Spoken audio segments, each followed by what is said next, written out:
नमस्कार साथियों। आज हम लोग बात करने वाले हैं इसके फोल्डिंग सेफ्टी के बारे में। जैसे इसमें क्या क्या खतरे हो सकते हैं और इन खतरों से कैसे बचा जा सकता है। तो चलिए आगे बढ़ते हुए एजेंडे के ऊपर बात करते हैं।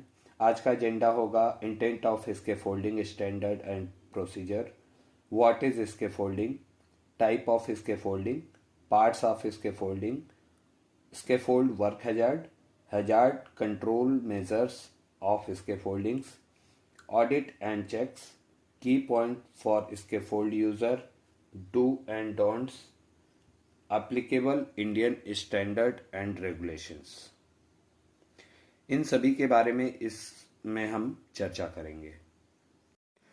Intent of scaffolding standard and procedure, जिसमें कि हम कवर करेंगे इसके फोल्डिंग के मैंडेटरी रिक्वायरमेंट्स को, स्पेसिफिकेशंस को, ट्रेनिंग फॉर्म एंड चेकलिस्ट को, डेविएशन प्रोसीजर्स को, ऑडिट, डू डोंट्स इत्यादि।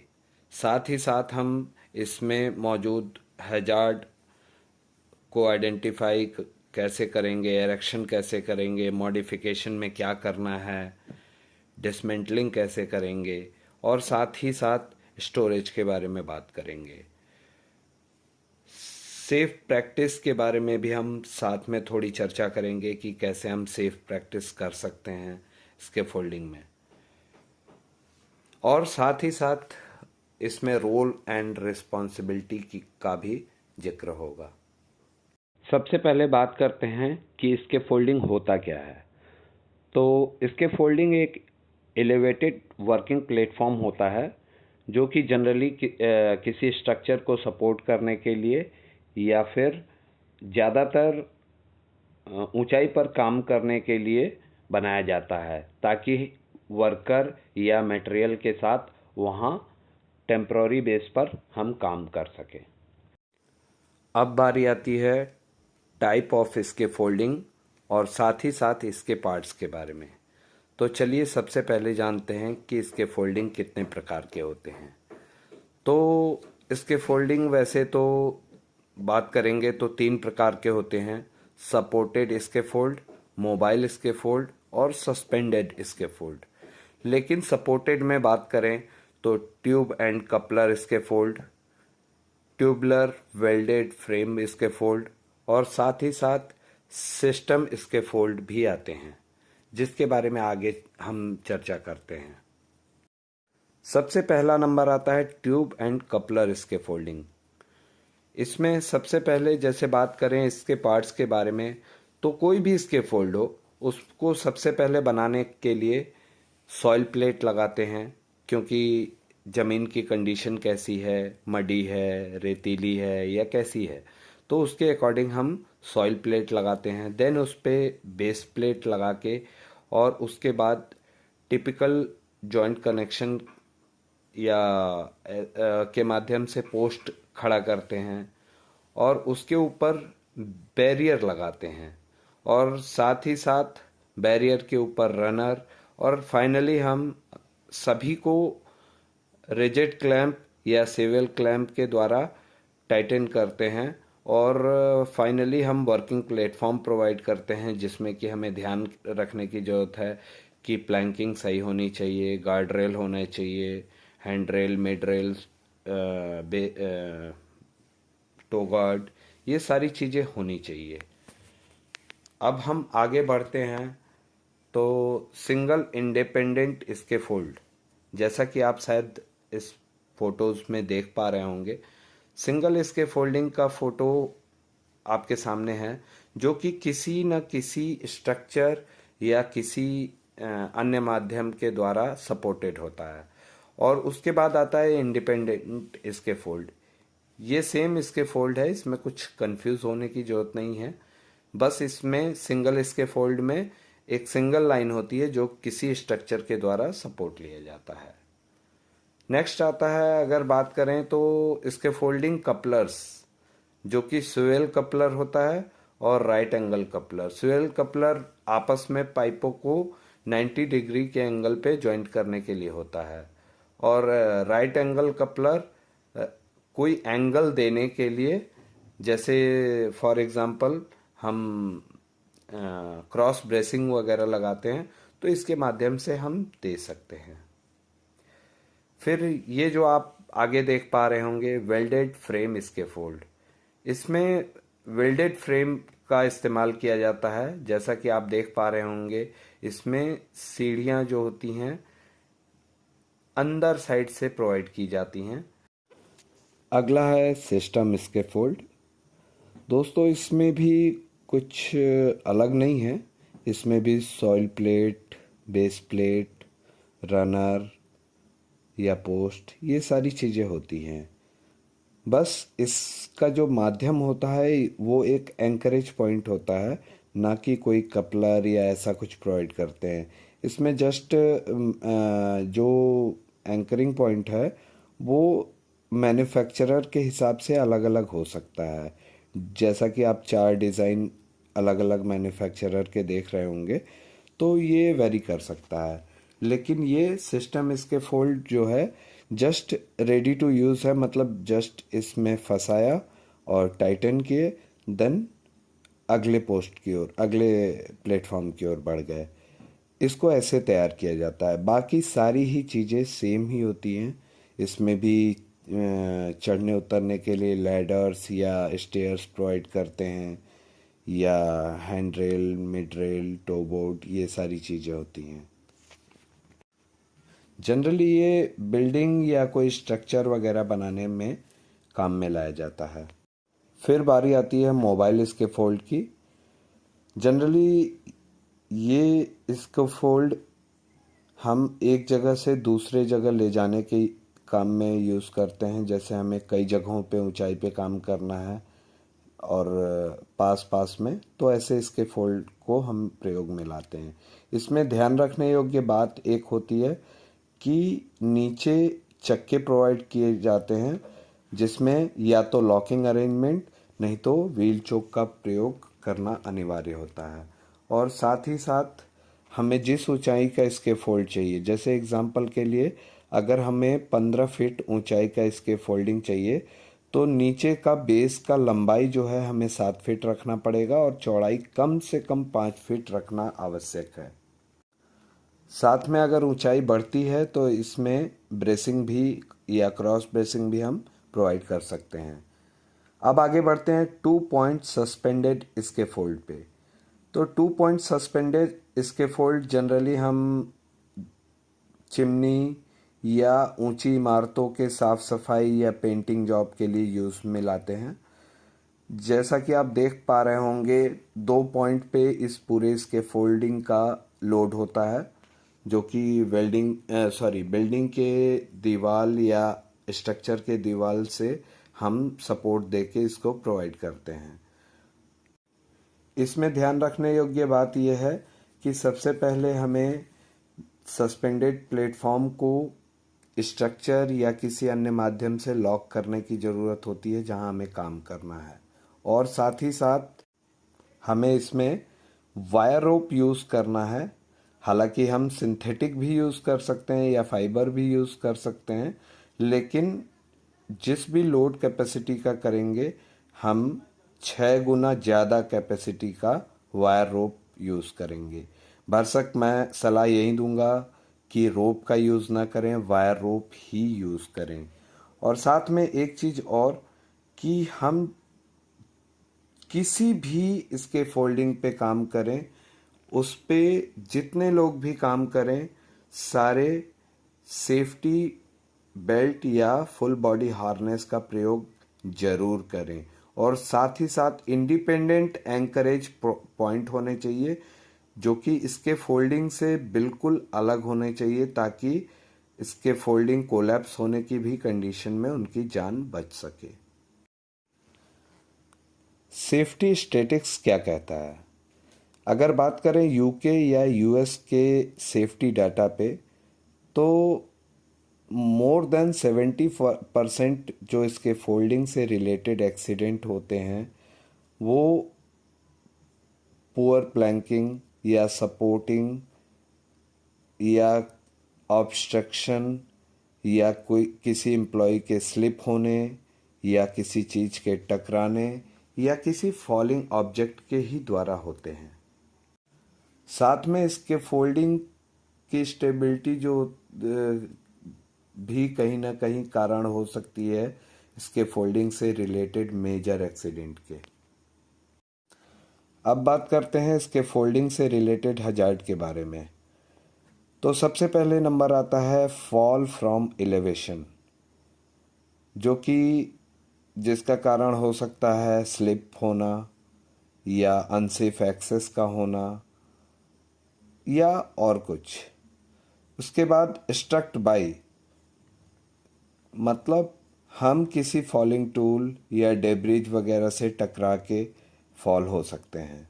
फिर बारी आता है इलेक्ट्रोक्यूशन से। इलेक्ट्रोक्यूशन कोई भी इसके फोल्डिंग के आसपास अगर ओवरहेड लाइन रहती है, पावर लाइन रहती है, तो इलेक्ट्रोक्यूशन का खतरा बढ़ जाता है। फिर हजार्ड है इसके फोल्ड कोलैप्स होने का, जो कि जनरली स्टेबिलिटी के ऊपर या ओवरलोडिंग या इसके फोल्डिंग का अच्छे से ना बनना कोई ना कोई कारण हो सकता है। साथ में बैड प्लैंकिंग भी एक हजार्ड होता है, जिसकी वजह से प्लैंक टूटने या आदमी के गिरने का खतरा बढ़ जाता है। साथ में एर्गोनॉमिक हजार्ड, मतलब ये हजार्ड में बॉडी पोस्चर वगैरह या वर्किंग पोस्चर वगैरह वेरी करता है। जैसे कि आदमी जनरली हैंड रेलिंग के बाहर झुक के काम करना या गलत शरीर का गलत झुकाव करके कहीं इसके फोल्डिंग पे काम करना इत्यादि आता है। कॉमन कॉजेस फॉर इसके फोल्ड हजार्ड, इसमें इनएडेक्वेट कंस्ट्रक्शन या क्वालिटी ऑफ मटेरियल आता है, जैसे कि रस्टेड कपलर्स, रस्टेड ट्यूब्स या damage ladder, decking, guard rail या टोबोर्ड इत्यादि। साथ ही साथ डिज़ाइन प्रॉब्लम भी होते हैं, जैसे कि डिज़ाइन सही ढंग से या सही प्लानिंग करके ना किया गया हो कि कितना लोड ले सकता है उसके हिसाब से ना किया गया हो। अनस्टेबल फाउंडेशन की वजह से, मतलब उसका फाउंडेशन अगर लूज हो या सही ना हो उसकी वजह से भी हो सकता है। साथ में इसके फोल्ड एनर्जाइज्ड लाइन के आसपास या किसी ट्रेंच या एक्सकेवेटेड एरिया के आसपास किया गया हो, ये भी एक कारण हो सकता है। इसके फोल्डिंग में अनऑथराइज मॉडिफिकेशन भी इसका एक कारण हो सकता है। मूविंग इक्विपमेंट भी इसके फेलियर का एक कारण हो सकता है, या साथ ही साथ केमिकल या कोरोसिव सब्सटेंसेस या हाउसकीपिंग, या सबसे बड़ी चीज़ बैड क्लाइमेट या वेदर कंडीशन भी इसका एक कारण हो सकता है। इन हजार्ड्स को कंट्रोल करने के जो मेजर्स हो सकते हैं वो इस प्रकार हैं। टेस्टेड और सर्टिफाइड मटेरियल का यूज़ करना, ट्रेंड और क्वालिफाइड आदमी ही इसके फोल्डिंग का काम करे। इसके फोल्डिंग इस हिसाब से डिज़ाइन की जाए कि उसके पर्पस, मतलब उसका जो पर्पस है, जिस काम के लिए बनाया जा रहा है वो फिट हो। रूटीन इंस्पेक्शन उसका साथ में किया जाना चाहिए। इंस्पेक्शन टैग ज़रूर लगाना चाहिए। फॉल प्रोटेक्शन फॉर इसके फोल्डर एंड यूज़र दोनों के लिए कंपलसरी होना चाहिए। और साथ ही साथ सिस्टम ऑडिट, मतलब जो भी हमारा प्रोसीजर्स बने हुए हैं उसके according audit time to time करते रहना चाहिए। अब बात करते हैं 3 लेवल ऑफ फॉल प्रोटेक्शन की। फॉल प्रोटेक्शन से बचाने के लिए हम फॉल एक्सपोजर को एलिमिनेट कर सकते हैं या फॉल को प्रिवेंट कर सकते हैं बाय गार्ड रेल या हैंड रेल जिसको बोलते हैं, उसके द्वारा। और आखिरी है कि हम फॉल प्रोटेक्शन जो सिस्टम है, जैसे full body harness with double lanyard, life line, ये सारी चीज़ें प्रोवाइड करके फॉल अरेस्ट सिस्टम या सेफ्टी हार्नेस बोल दें, उसको हम किसी भी ऊंचाई पे काम करने के लिए कंपल्सरी ढंग से यूज़ करें और सिचुएशन के हिसाब से ये सारी चीज़ें ध्यान रखनी है।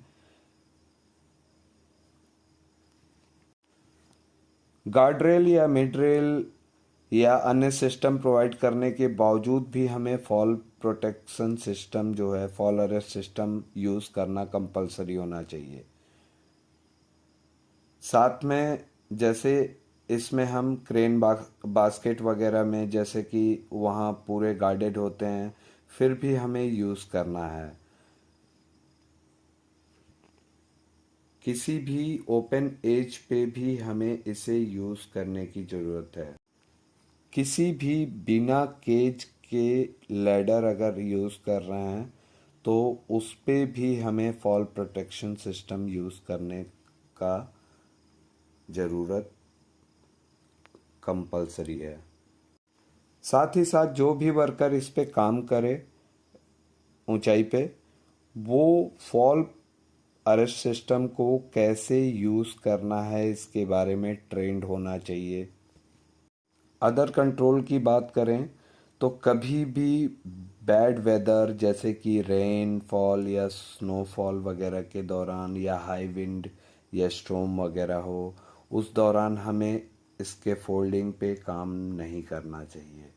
साथ में स्विंगिंग लोड अगर है तो हमें टैगलाइन का यूज़ करना चाहिए और सस्पेंडेड अगर प्लेटफॉर्म पे हम काम कर रहे हैं तो उसके रोप को बचाने के लिए हीट और एसिड से उसका बचना ज़रूरी है।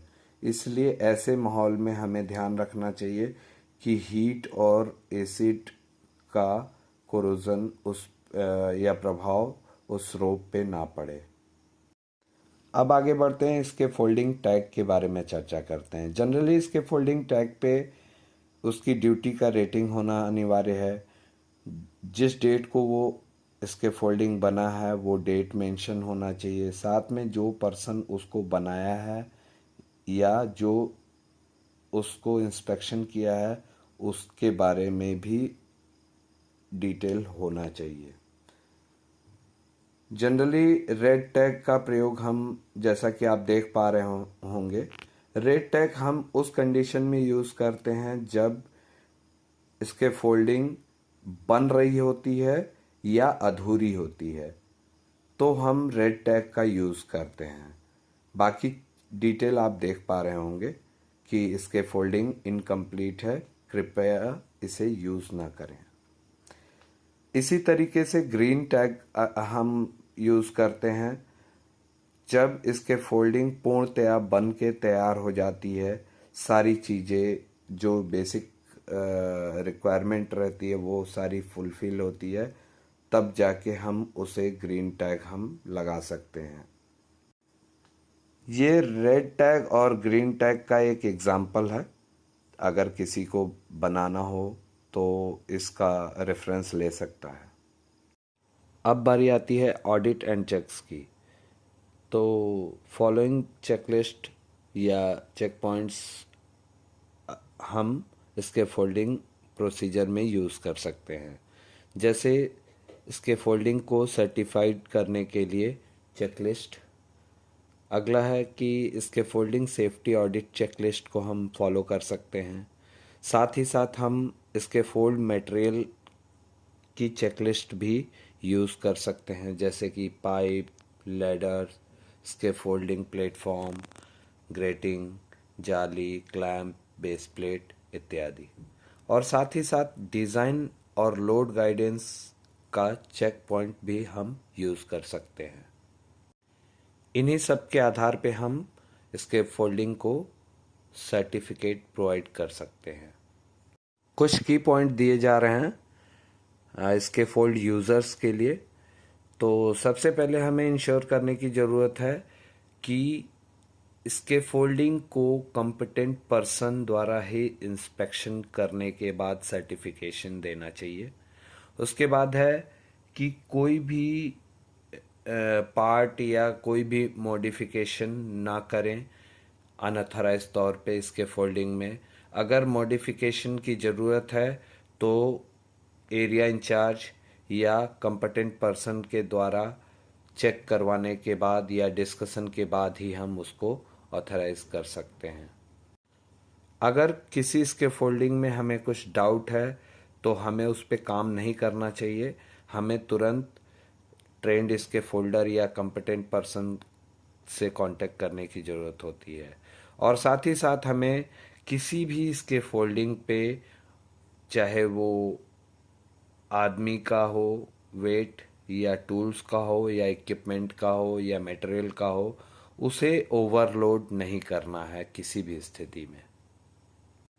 अगला है कि कभी भी इसके फोल्डिंग प्लेटफॉर्म या वर्किंग प्लेटफॉर्म पर पहुंचने के लिए हमेशा सीढ़ी का प्रयोग करें।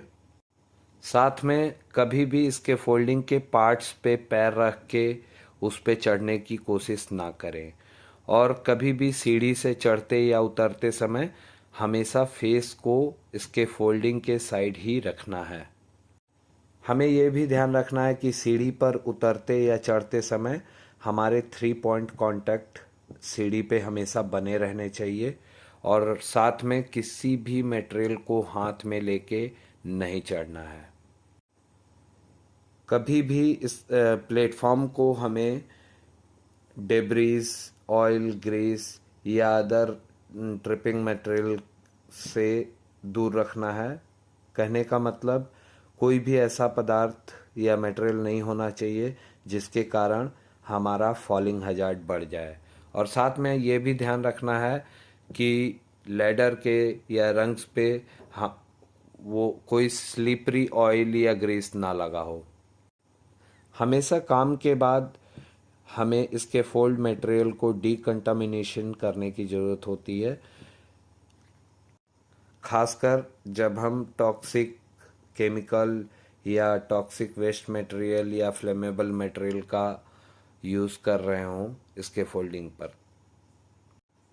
इसके फोल्डिंग प्लेटफॉर्म पे कभी भी काम करने में हमें ये ध्यान रखने की ज़रूरत है कि कभी भी हम हैंड रेलिंग पे पैर रख के या उसके बाहर जाके या उसके प्लेटफॉर्म पे कोई ऐसा मटेरियल रख के या ड्रम या स्टूल आदि रख के उस पे काम करने की अनुमति नहीं होनी चाहिए। इसके फोल्डिंग मटेरियल पर लोड दे के कभी भी हमें कोई पार्ट को खींचने या उठाने की आवश्यकता नहीं है और ना ही हमें इसकी अनुमति देनी चाहिए। सभी इसके फोल्डिंग मटेरियल हमारे स्टैंडर्ड और प्रोसीजर के अनुसार ही यूज़ करने चाहिए। अब बारी आती है डू एंड डोंट्स की, मतलब इसके फोल्डिंग यूज़ करते समय क्या करें या क्या ना करें की। तो सबसे पहले बात करते हैं क्या करें। कभी भी इसके फोल्डिंग को प्रयोग करने से पहले इंश्योर कर लें कि उस पर ग्रीन टैग लगा हो। हमेशा चढ़ते या उतरते समय 3 पॉइंट कांटेक्ट बना के ही रखना चाहिए। मटेरियल को ले आने के लिए हमेशा रोप या किसी कंटेनर का यूज़ करना चाहिए, ना कि मटेरियल को हाथ में लेके जाएं। हमेशा इसके फोल्डिंग पे, प्लेटफॉर्म पे या नीचे सीढ़ी के पास हाउसकीपिंग मेंटेन रखनी चाहिए ताकि कोई घटना ना हो सके। इसके फोल्डिंग पे काम करने के समय हमेशा इंश्योर करें कि फॉल प्रोटेक्शन मतलब डबल लैनियार्ड का फुल बॉडी हार्नेस ज़रूर यूज़ करें। इसके फोल्डिंग के आसपास मोबाइल क्रेन या ओवरहेड इलेक्ट्रिकल लाइन होने पे हमेशा स्पेशल प्रिकॉशन लें। इसके फोल्डिंग यूज़ करने से पहले हमेशा इमरजेंसी अप्रोच को चेक कर लें। इसके फोल्डिंग पे मटेरियल शिफ्ट करने के लिए हमेशा सेफ मटेरियल हैंडलिंग ही फॉलो करें, अनसेफली कभी काम ना करें। अगर कोई कमी देखें इसके फोल्डिंग में, लैडर में या किसी भी पार्ट्स में कोई डैमेज या ऐसा कुछ देखें तो हमेशा अपने सुपरवाइज़र या इंचार्ज को सूचित करें।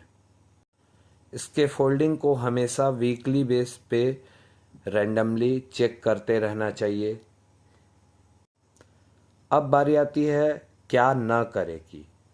तो आइए जानते हैं कि इसके फोल्डिंग पे हमें क्या नहीं करने की ज़रूरत है। कभी भी किसी ऑपरेशनल लाइन या प्रेशराइज्ड पाइपलाइन या अन्य किसी चालू लाइन में कभी भी इसके फोल्डिंग को एंकरिंग करके या स्टेजिंग करके नहीं बनाना चाहिए। कभी भी अलग अलग इसके फोल्डिंग पार्ट्स को एक साथ यूज़ नहीं करना चाहिए। जैसे सिस्टम इसके फोल्ड के पार्ट्स को ट्यूब एंड कपलर इसके फोल्ड से मैच नहीं करना चाहिए, मतलब साथ में यूज़ नहीं करना चाहिए। ख़राब मौसम की स्थिति में जैसे कि थंडर स्टॉर्म या तेज आंधी तूफान बोल सकते हैं, बरसात या अन्य चीज़ों के दौरान हमें इसके फोल्डिंग पे चढ़ना भी नहीं चाहिए। इसके फोल्डिंग या ऊंचाई पे कभी भी लूज मटेरियल या लूज टूल्स को यूज़ नहीं करना चाहिए। टूल्स वगैरह को हमेशा टैग लाइन से बांध कर रखना चाहिए। कभी भी ब्रेसिंग या इसके फोल्डिंग के अदर पार्ट को सीढ़ी के तौर पे या एक्सेस के तौर पे इस्तेमाल नहीं करना चाहिए। इसके फोल्डिंग को कभी भी ओवरलोड ना करें। बिना किसी परमिशन के इसके फोल्डिंग में कोई मॉडिफिकेशन या कोई पार्ट को ना निकालें। अगर इतना ही ज़रूरी है तो कंसर्न सुपरवाइज़र या कंसर्न पर्सन से मिलें। इसके फोल्डिंग पर से कभी भी किसी मटेरियल को फेंक के नीचे नहीं ले आना चाहिए। हमेशा रोप या किसी और चीज़ का इस्तेमाल करना चाहिए। और साथ ही साथ कभी भी इनकम्प्लीट इसके फोल्ड का प्रयोग नहीं करना चाहिए। दोस्तों, ये इंडियन स्टैंडर्ड रेगुलेशंस हैं जो कि इसके फोल्डिंग के लिए एप्लीकेबल होते हैं। इसके बारे में मैं बताऊंगा नहीं। ज़्यादा डिटेल जानना हो इसके फोल्डिंग के बारे में तो ये सारे इंडियन स्टैंडर्ड आप यहाँ से नोट डाउन करके गूगल करके आप देख सकते हैं और इसके बारे में विस्तृत जानकारी कलेक्ट कर सकते हैं। साथियों, ये सारी चीज़ें इसके फोल्डिंग के बारे में मैंने आपसे शेयर की। मैं समझ सकता हूँ कि शायद मेरी दी हुई जानकारी से आप संतुष्ट होंगे और कुछ लोगों के कन्फ्यूज़न दूर हुए होंगे। तो अगर वीडियो पसंद आए तो प्लीज़ प्लीज़ प्लीज़ मेरे चैनल को सब्सक्राइब कीजिए, शेयर कीजिए और दोस्तों को भी बोलें सब्सक्राइब करने को, वीडियो शेयर करने को। धन्यवाद।